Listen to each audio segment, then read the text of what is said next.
रवींद्र वस्त्रनिकेतन सलगरे खास लग्न बस्ता व आहेरासाठी होलसेलपेक्षाही कमी किमतीत संपूर्ण कुटुंबाची खरेदी। कांजीवरम, बनारसी, जुल्ला Bangalore silk, Madurai silk, Calcutta cotton full व्हरायटीत उपलब्ध। सूट व इंडो शेरवानी, हळदीसाठी कुर्ता, सफारी, ब्रँडेड शर्ट, पॅन्टचे खास कलेक्शन। असंख्य व्हरायटीसह 51% भरघोस डिस्काउंट। जादा झालेला माल परत घेऊन पैसे परत। त्वरा करा, आजच भेट द्या रवींद्र वस्त्रनिकेतन सलगरे।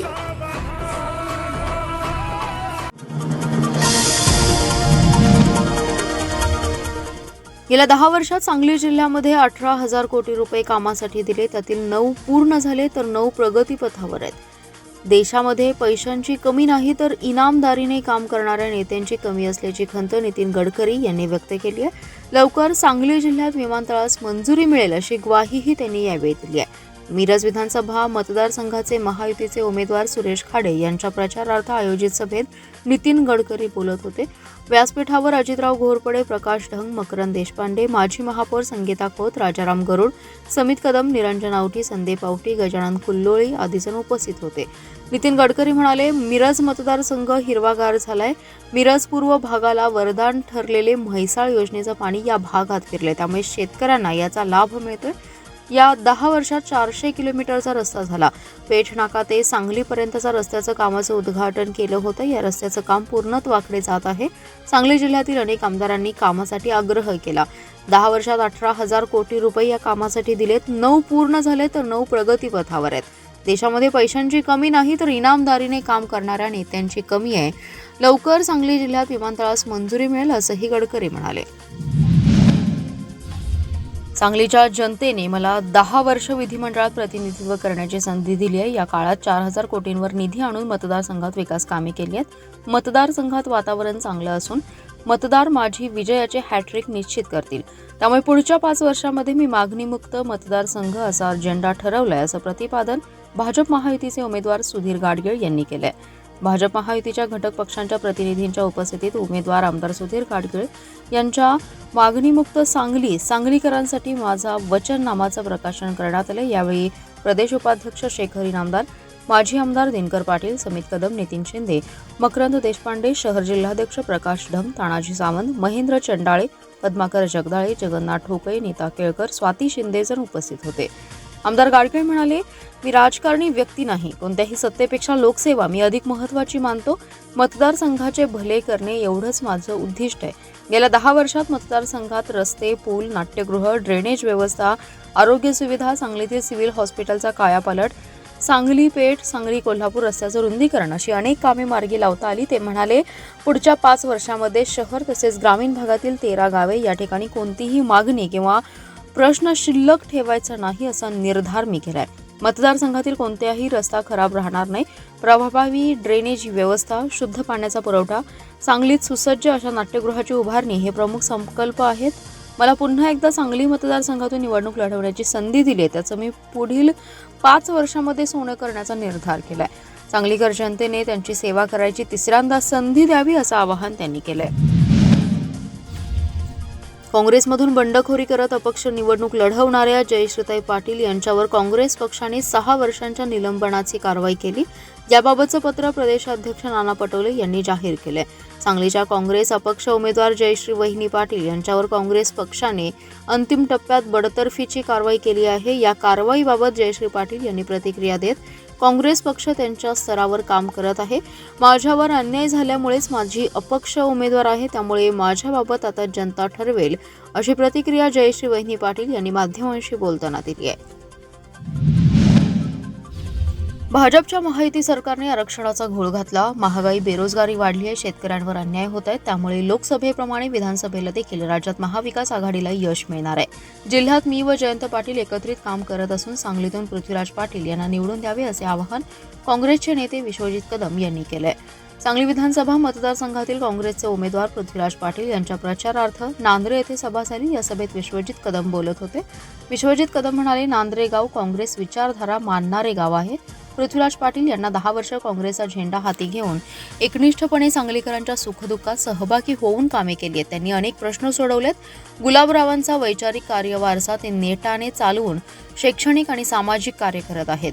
सांगलीच्या आमदारांनी 10 वर्षात विधानसभेत तोंड उघडलं नाही, महापालिकेत जनतेच्या प्रश्नावर आवाज उठवला नाही, पूरग्रस्तांना मदत मागितली नाही. पृथ्वीराज पाटील यांनी महापालिका आणि स्थानिक प्रशासनासमोर जनतेचे प्रश्न मांडून न्याय मिळवून देण्यासाठी धडपडले, त्यामुळे त्यांना निवडून द्यावे असं आवाहन त्यांनी केलंय. यावेळी अशोक सकळे, विकास मोहिते, विकास बोंद्रे, सिद्धार्थ माने, अशोक सिंग राजपूत, मौला वंटमुरे, सरदार मुल्ला, प्रमोद सूर्यवंशी, डॉक्टर नामदेव कस्तुरे आणि महाविकास आघाडीचे पदाधिकारी व कार्यकर्ते आणि नांद्रे ग्रामस्थ मोठ्या संख्येने उपस्थित होते. जुनी आणि नवी इनामधामणी या गावाने मला भक्कम पाठबळ दिले. या गावात अनेक विकास कामे केली आहेत. यापुढेही दोन्ही गावांना विकास कामाच्या बाबतीत पैसे कमी पडू देणार नाही, अशी ग्वाही आमदार सुधीर गाडगीळ यांनी दिली आहे. जुनी आणि नवी इनामधामणी येथे आमदार गाडगीळ यांची प्रचार फेरी उत्साहात निघाली. यावेळी ते बोलत होते. माजी उपसरपंच नंदाताई सूर्यवंशी म्हणाल्या, गावात विकासासाठी शासनाकडून एवढा निधी मिळतो आणि त्यासाठी आमदार पुढाकार घेतात हेच आम्हाला पूर्वी माहीत नव्हतं. सुधीर दादा आमदार झाल्यामुळे ते आम्हाला समजलं. नंदाताई सूर्यवंशी म्हणाल्या, या गावासाठी दादांनी एवढं काम केलंय की त्यांना गावातून जोरदार मतदान होणार आहे. दादा तिसऱ्यांदा आमदार झाले पाहिजेत अशीच ग्रामस्थांची मनोमन इच्छा आहे. अल्पसंख्याक आघाडीचे सुभाष पाटील म्हणाले, गेल्या 50 वर्षात या गावाकडे कोणी एवढं लक्ष दिलं नव्हतं. गाडगीळ आमदार झाल्यानंतर त्यांनी या गावासाठी 50 कोटी रुपयांचा निधी दिला. ते आमदार झाल्यामुळेच या गावाचं भाग्य उजळलं, रूप बदललं. गावामध्ये पाण्याची टाकी उभी राहिली, विस्तारित स्वरूपात आरोग्य केंद्र उभा राहिल्याचं ते म्हणाले आहेत. डॉक्टर व वैद्यकीय कर्मचारी हे देवदूत आहेत. रुग्णांचा जीव वाचवण्यासाठी ते अहोरात्र कष्ट घेतात, पण रुग्ण दगावला की डॉक्टरांवर खापर फोडून त्यांच्यावर हल्ले करण्याचा प्रयत्न होतो. या त्रासातून मुक्तता करण्यासाठी डॉक्टरांना संरक्षण देणारा स्वतंत्र कायदा करण्यासाठी विधिमंडळात आपण आवाज उठवू, अशी ग्वाही सांगली विधानसभा मतदारसंघातील काँग्रेसचे उमेदवार पृथ्वीराज पाटील यांनी दिली आहे. मार्केट यार्ड येथील वारणा सांस्कृतिक हॉलमध्ये शहरातील डॉक्टरांचा मेळावा पार पडला. मेळाव्यात पृथ्वीराज पाटील बोलत होते. पृथ्वीराज पाटील म्हणाले, मी गेल्या 10 वर्षात सांगलीची प्रामाणिक सेवा केली आहे. कोरोना आणि महापूर काळात लोकांची जीवित व वित्त रक्षण केले. विद्यमान आमदारांनी सांगलीच्या प्रश्नांकडे अक्षम्य दुर्लक्ष केले. त्यांनी निवडणुकीला उभा राहणार नाही म्हणून जाहीर केलं. असा पराभूत मनोवृत्तीचा आमदार सांगलीचा विकास कसा करणार? सांगलीतील जनतेला कर भरूनही सुविधा मिळत नाहीत. शुद्ध व मुबलक पाणी पुरवठा नाही. शेरी नाल्याचं घाण पाणी पिऊन जनतेचं आरोग्य धोक्यात आले. गेल्या 10 वर्षात एकदाही विधिमंडळात आमदारांनी या प्रश्नावर तोंड उघडलं नाही. अशा आमदाराला आता बदलण्याची गरज आली आहे. सांगलीत आणि महाराष्ट्रात अल्पवयीन मुली आणि महिलांवर अत्याचाराच्या घटना घडल्या, पण आमदार मूग गिळून गप्प बसलेत. मला निवडून दिल्यास मी सांगलीला शुद्ध आणि पुरेसा पाणी पुरवठा होण्यासाठी लक्ष घालणार आहे. रस्ते, गटारी, स्वच्छता या बाबींकडे अधिक लक्ष केंद्रित करणार आहे. व्यापारी पेठेत एकही महिला स्वच्छतागृह नाही, ही लाजिरवाणी गोष्ट आहे. पार्किंग व्यवस्थेचा बोजवारा उडालाय, हे सारं सुरळीत करायचं आहे. त्यामुळे यावेळी साथ द्यावी, असे आवाहन पृथ्वीराज पाटील यांनी केलंय. भाजप पक्ष लाचार होतो आणि लाचारीमध्ये असे काहीतरी प्रयोग करतो, अशा शब्दात भाजपच्या बटेंगे तो कटेंगे मुद्द्यावरून काँग्रेस आमदार विश्वजित कदम यांनी टीका केली आहे. तसेच भाजपाने जातीमध्ये तेढ निर्माण करण्याचे असले उद्योग बंद करावेत. छत्रपती शिवाजी महाराज, शाहू, फुले, आंबेडकरांच्या महाराष्ट्रातील जनता आता याला थारा देणार नाही, अशी टीका देखील आमदार विश्वजित कदम यांनी भाजपावर केली आहे. सांगलीच्या कौलापूर येथे महाविकास आघाडीचे उमेदवार तानाजी सातपुते यांच्या प्रचारार्थ आयोजित सभेत ते बोलत होते. यावेळी पुढे म्हणाले, महाराष्ट्रातल्या भाजपा नेत्यावर विश्वास राहिला नाही, त्यामुळे केंद्र सरकार आणि केंद्रातील भाजपाने महाराष्ट्रातील निवडणूक हातात घेतली. अशा शब्दात काँग्रेस आमदार विश्वजित कदम यांनी महाराष्ट्रातल्या भाजपाला टोला लगावलाय. तसेच गेल्या 2 वर्षांपासून राज्यातील महायुती सरकार नावालाच आहे. राज्यातील सरकार हे दिल्ली चालवतंय, हे सगळे केवळ नावाला बसलेत, असा टोला देखील विश्वजित कदमांनी लगावलाय. राज्यातील विधानसभा निवडणुकीमध्ये पंतप्रधान नरेंद्र मोदी आणि अमित शहा यांच्याबरोबर केंद्रातल्या भाजप नेत्यांकडून सुरू असलेल्या प्रचार सभावरून विश्वजित कदमांनी निशाणा साधलाय. ते सांगलीच्या कौलापूरमध्ये महाविकास आघाडीचे उमेदवार तानाजी सातपुते यांच्या प्रचार सभेप्रसंगी बोलत होते.